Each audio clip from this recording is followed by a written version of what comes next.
What's up? I'm Hutch, and you need to understand how to take your patient's vitals so that you can better predict and prevent cardiac events, and also pass the NPTE. Heart rate is taken using the pointer and index fingers with a slight pressure over the radial artery. This is on the thumb side of the tendons you'll find on your wrist. In small children or babies, sometimes it's easier found at the brachial artery, which is just here on the arm. You'll usually take the heart rate for about 15 seconds and then multiply it times 4 to get beats per minute. But if you notice that the heart rate is irregular, or if you know that the patient has some kind of cardiovascular history, you should take it for 30 to 60 seconds just so that you get an accurate reading. Normal heart rate is between 60 and 100. It can be a little bit lower for people who are better trained, or a little bit higher for people that are really deconditioned. When taking heart rate, it's also important to note the quality of the heart rate. So a 2+ is basically a normal heart rate. 3+ means that it's bounding, it's really pumping like they just ran. A 1+ means it's diminished, or slightly less than expected, and a 0 means that it's absent. Now you can take heart rate at any peripheral pulse location,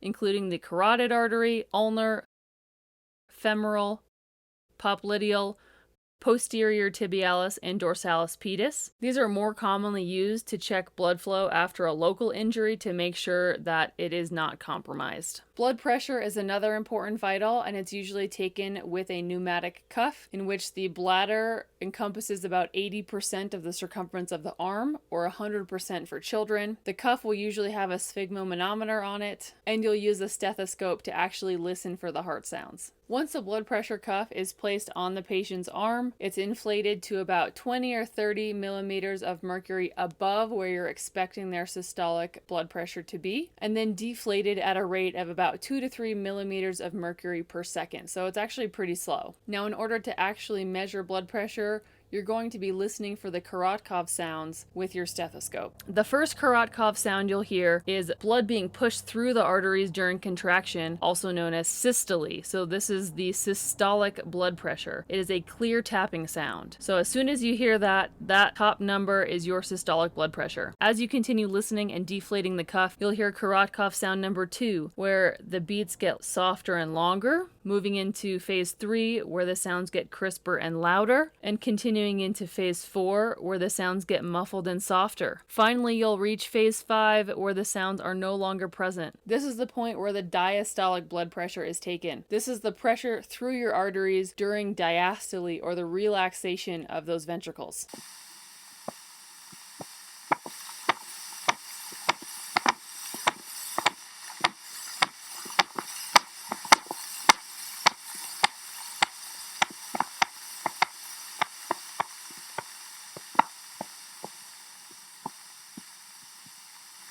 A normal blood pressure is around 110 to 120 over about 70 to 80 millimeters of mercury. An elevated blood pressure is 130 over 80. Hypertension starts around 140 over 90. Phase 2 of hypertension is 180 over 120, and phase 3 is anything above that. A high blood pressure can cause sweating, headache, double or blurry vision, versus a lower blood pressure can cause things like lightheadedness and syncope. The autonomic nervous system plays a role in regulating blood pressure. So if your blood pressure is too high, it'll cause your vessels to dilate, kind of slowing things down. If your blood pressure is too low, it'll cause your vessels to constrict, helping to speed things back up just to maintain that homeostasis. And this affects both blood pressure and heart rate. ABI is an ankle brachial index. This is really important to perform, especially if you're planning on placing any kind of wrappings on them for things like lymphedema or regular swelling, to make sure they still have good blood supply to their extremities. In order to calculate the ABI, you'll take blood pressure from both arms and then just take whatever the highest systolic value is. You'll do the same thing on your legs, this time taking the blood pressure from the dorsalis pedis using a Doppler ultrasound. You can also take this from the tibialis posterior artery.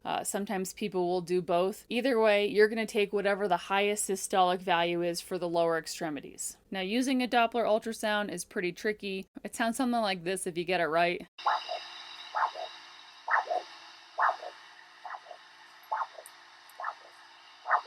So now you have the numbers to actually calculate ABI. You're going to take the high value from the legs over the high value from the arms. Normal ABI is going to be somewhere from 1 to 1.3. Anything higher than 1.3 is going to indicate that you have really rigid or stenotic vessels and can indicate peripheral artery disease. Anything lower will also show various levels of peripheral artery disease and can indicate some obstructions. So anything under 0.4 is considered severe, 0.4 to about 0.8 is moderate, 0.8 to 1 is mild peripheral artery disease. The ABI can also be somewhat predictive of claudication. For example, if you are in the moderate range, you may have intermittent claudication, versus if you're in the severe range, you may have claudication at rest. Now it's time for NPT Jeopardy! Pause the video now if you want time to read and think about the question. Otherwise, you've got 5, 4, 3, 2, 1. So remember that under 0.4 is severe arterial insufficiency or peripheral artery disease. Anywhere from 0.4 to 0.8 is moderate, and 0.8 to 1 is mild. 1 to 1.3 is going to be normal. Anything above 1.3 is arterial calcification. Hopefully that covers all of our bases. If not, you can always check out the description box below for a link to my notes. Otherwise, you can comment with questions or suggestions for videos to do in the future. Good luck studying. Go change the world.